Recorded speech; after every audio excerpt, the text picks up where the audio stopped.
time to hit the trail. Although I want you to choose an easy one because when you're flowing along, it's easy to forget that you've just swapped pedal styles and revert back to some old techniques which could get you into trouble. So slow and gradual progress. On this ride, one of the focuses that we'll be talking about is body language. And especially for this one on an easy trail, I want you to intentionally over-exaggerate some of these movements, which we'll explore in this lesson. You could ride this easy trail with almost no body language, but that's not the point. I want you to add your own excitement by compressing the bike into dips, absorbing every little bump, and there's two parts to this: compressions and unweights. For compressions, try to do this evenly so your handlebars and your pedals are weighted, and each tire is thus weighted evenly.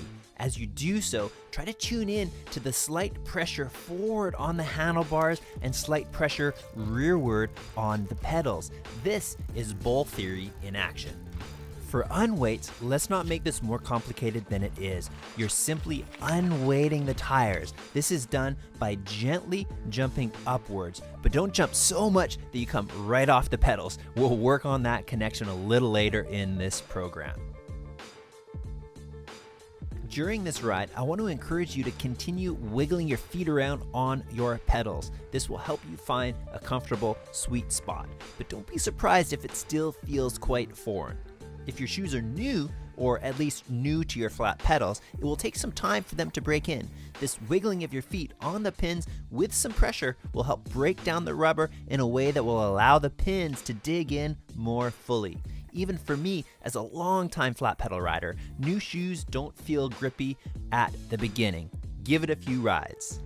When you stop, you put your foot down. Pretty simple. However, with mountain biking, you don't always plan when you stop. And that's one of the greatest things about flat pedals is when you get surprised, you just put your foot down. There's no restraints.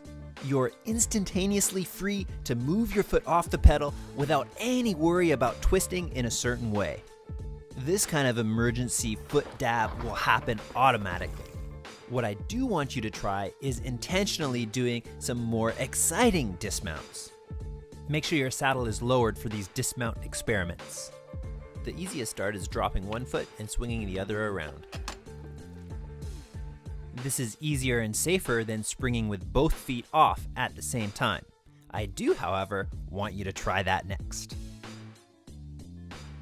If the trail doesn't have a steep section, try finding one at the park and dismount by dabbing off the back. There are plenty of intentional challenges to keep you busy on this ride.